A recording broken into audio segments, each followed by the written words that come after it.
मैं कई दिनों से अपनी मालकिन पर बुरी नजर रखे हुए था। वो इतनी सुंदर थी कि जब भी मैं उन्हें देखता तो मुझे लगता जैसे कोई अप्सरा मेरे सामने खड़ी हो। मेरा मन करता कि उन्हें छूकर देखूं, लेकिन मैं डरता था कि कहीं वह मुझ पर गुस्सा ना हो जाए।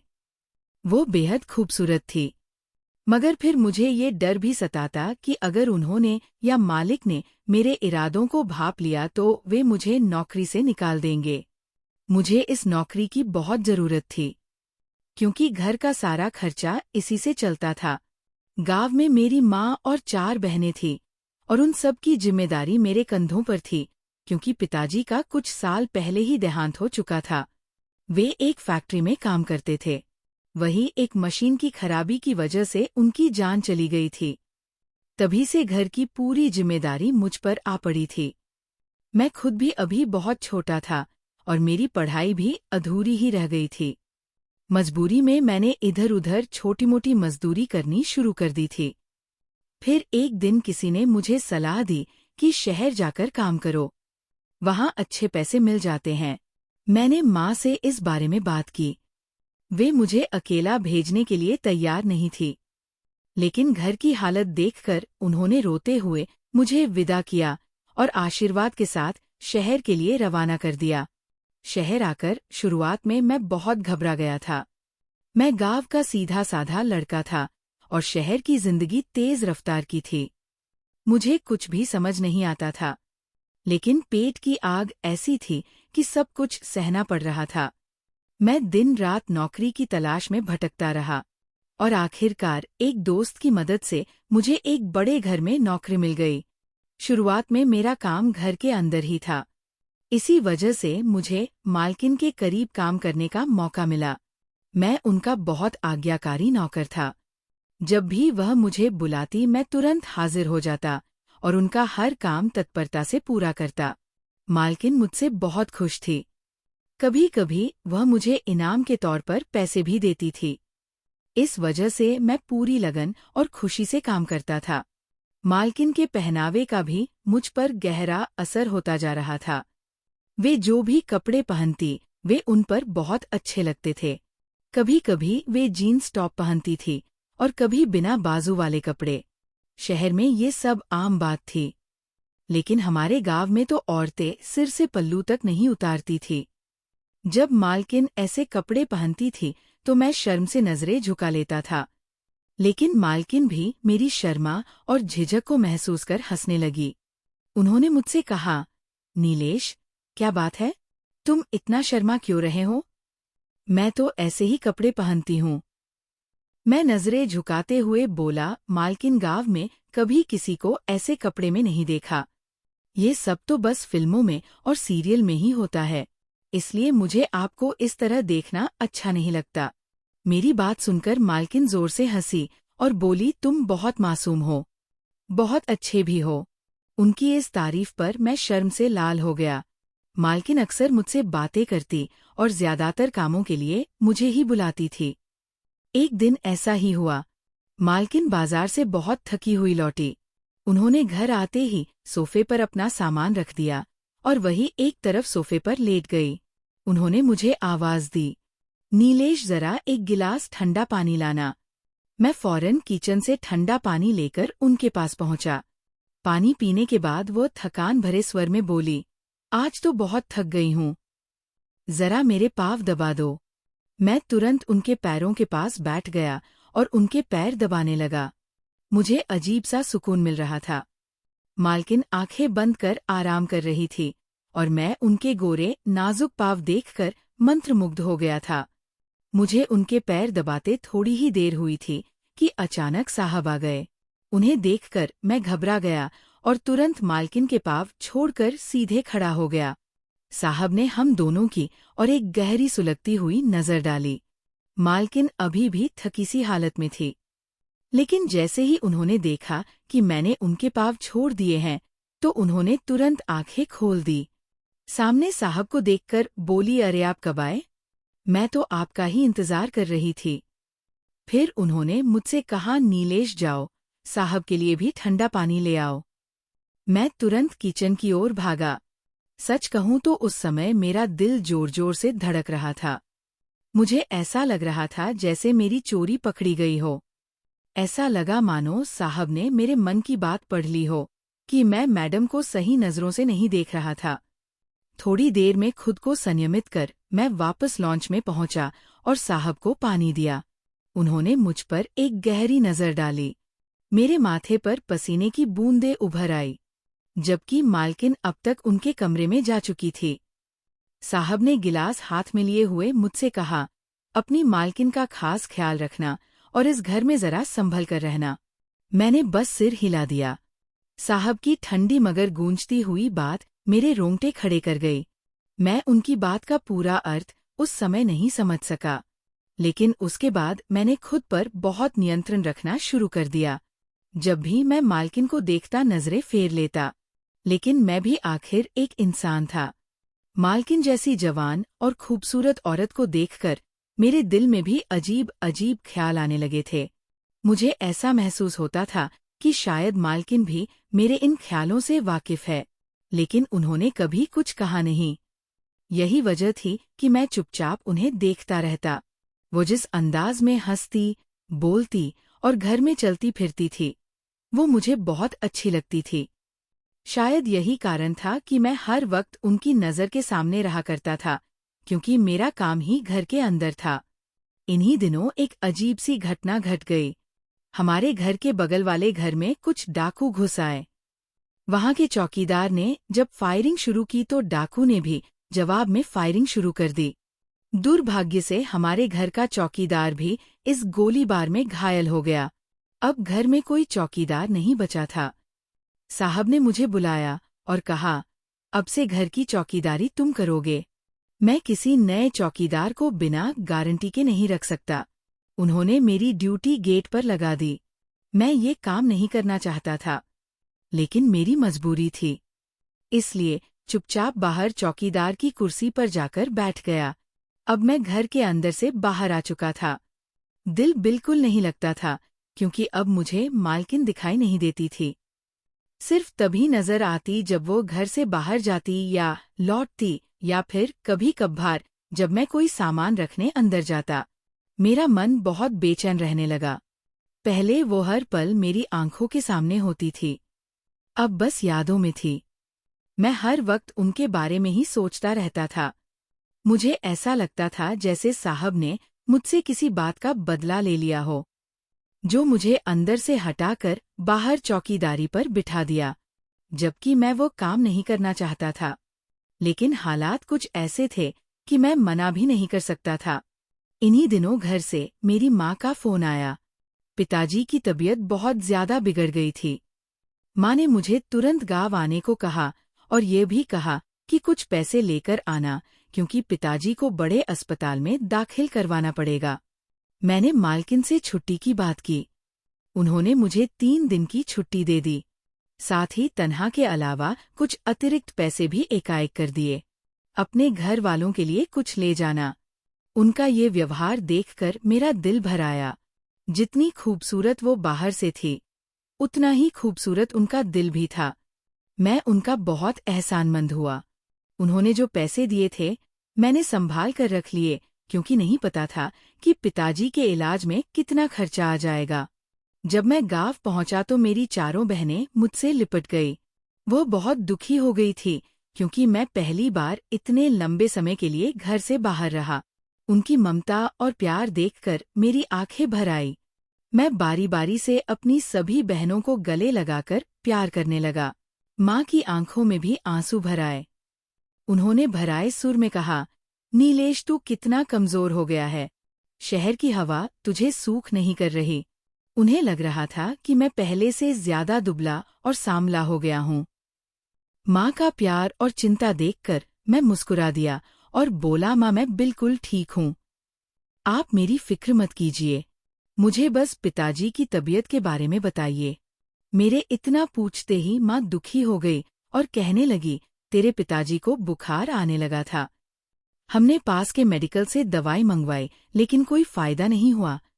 कभी बुखार उतरता तो कभी चढ़ जाता। फिर उन्हें उल्टियाँ होने लगी। जब डॉक्टर को दिखाया तो उन्होंने कुछ टेस्ट करने को कहा। हमने यही के अस्पताल में टेस्ट करवाए और तब पता चला कि तेरे पिताजी के लीवर में खराबी है। डॉक्टर ने सलाह दी कि उन्हें किसी बड़े अस्पताल में भर्ती कराया जाए। बेटा, मैंने तुझे इसलिए बुलाया है कि तू खुद अपने पिताजी को लेकर जाए और उनका इलाज अच्छे से करवा सके। हम औरतों को कुछ भी नहीं पता बेटा। माँ की बातें सुनकर मेरा दिल बेचैन हो उठा। वह उन्हें तसल्ली देते हुए उठ खड़ा हुआ और पिताजी के कमरे की ओर चल पड़ा। पिताजी बिस्तर पर लेटे थे। मैंने धीरे से पूछा, पिताजी, कैसे हैं आप? उन्होंने नम आंखों से मेरी ओर देखा और बहुत ही उदास लहजे में बोले, बेटा, लगता है अब मेरा आखिरी वक्त आ गया है। मैंने तुरंत उनके मुंह पर हाथ रख दिया और कहा, पिताजी, ऐसी बातें मत कीजिए, आपको हमारी भी उम्र लग जाए। पर पिताजी धीरे से बोले, नीलेश बेटा, अब सब कुछ साफ नजर आने लगा है। शायद यही मेरा आखिरी वक्त है। अच्छा हुआ तू आ गया। बहुत इच्छा थी तुझसे मिलने की, तुझसे बातें करने की। तेरे आने से बड़ा सुकून मिला है। पिताजी की ये बातें मेरे दिल को चीर रही थी। लेकिन उसी पल मैंने मन ही मन फैसला कर लिया कि अगली सुबह उन्हें किसी अच्छे अस्पताल में जरूर ले जाऊंगा और जो भी मुमकिन होगा इलाज कराऊंगा। मगर मुझे क्या मालूम था कि अगली सुबह कभी आएगी ही नहीं।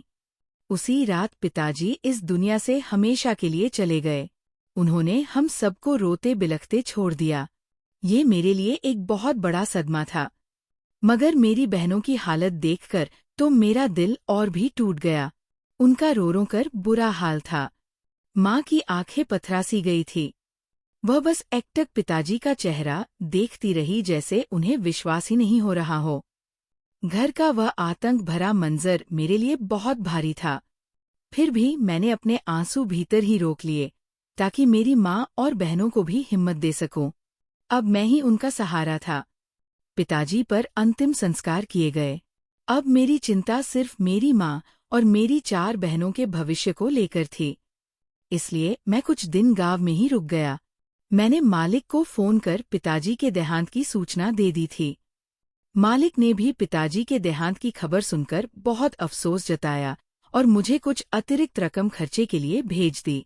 उन्होंने उस वक्त मेरा जो साथ दिया वह किसी एहसान से कम नहीं था। मैंने 1 हफ्ता अपने घर पर सुकून से बिताया। इस बार खर्चे की चिंता नहीं थी क्योंकि मालिक की भेजी हुई रकम ने सब आसान कर दिया था। लेकिन जब 1 सप्ताह बाद मैं वापस शहर अपनी नौकरी पर लौटने लगा तो मेरी बहनों की आंखें आंसुओं से भर गई। वो बुरी तरह रोने लगी। मेरा दिल बिल्कुल नहीं कर रहा था कि मैं उन्हें इस हालत में छोड़कर चला जाऊं। लेकिन क्या करता? मजबूरी थी। मैं ऐसे हाथ पर हाथ रखकर नहीं बैठ सकता था। घर चलाने के लिए और मेरी बहनों की जिंदगी संवारने के लिए मुझे नौकरी करनी ही थी। मन में मैंने ये भी सोच लिया था कि इस बार शहर जाकर कोई बेहतर नौकरी ढूंढूंगा जिसमें तनख्वाह ज्यादा हो। आखिर मेरी बहनें जवान हो रही थी और उनकी शादी भी करनी थी।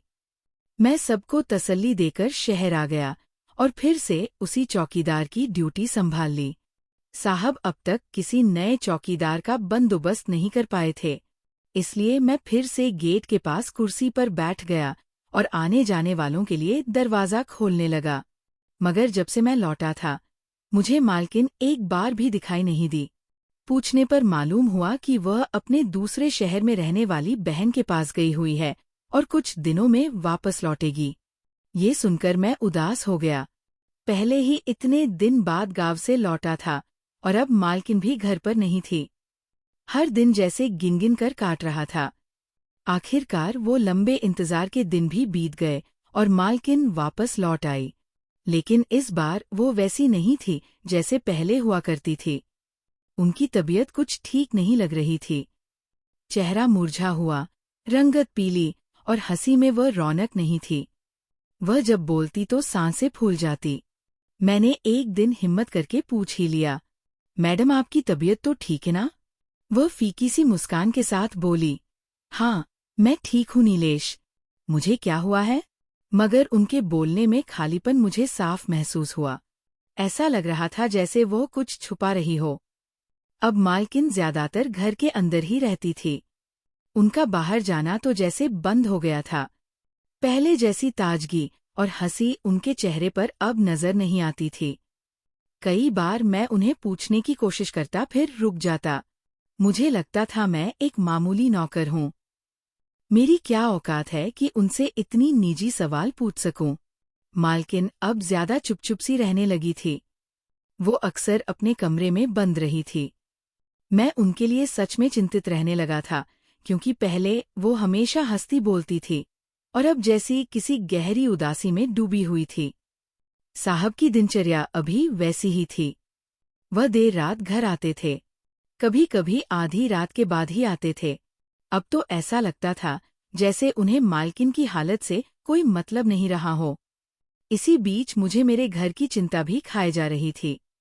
माँ और मेरी बहनें अकेली थी और उनका गुजारा कैसे हो रहा होगा, यही सोचकर मन बेचैन रहता था।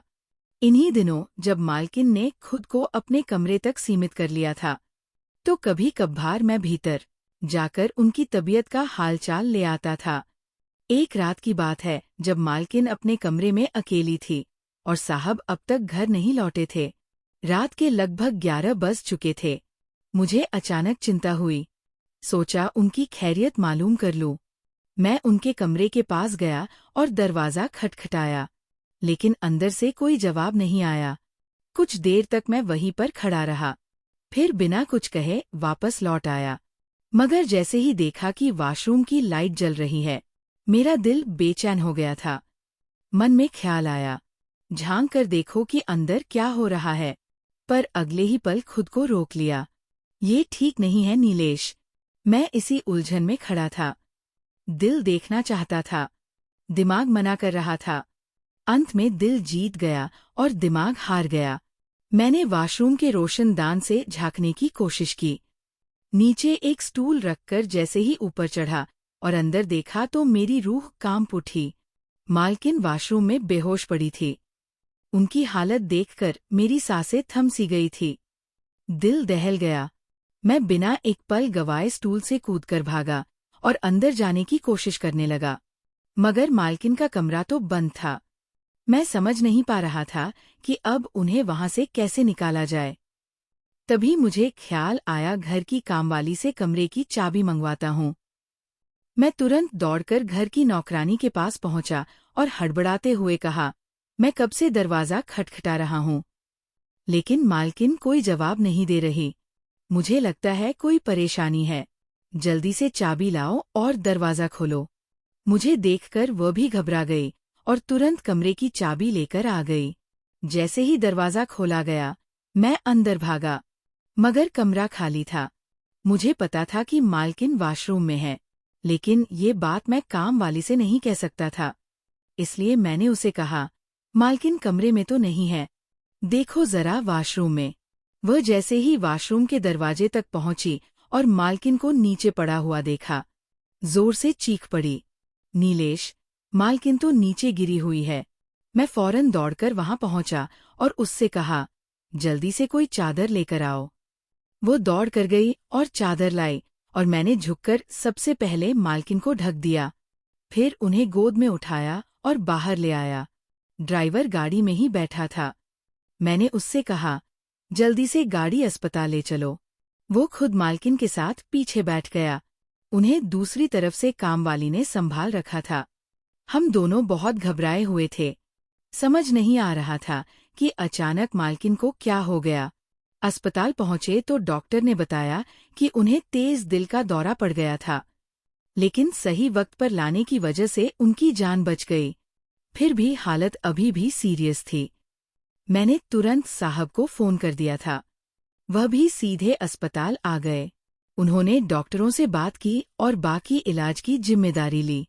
2 दिन बाद मालकिन को अस्पताल से छुट्टी मिल गई।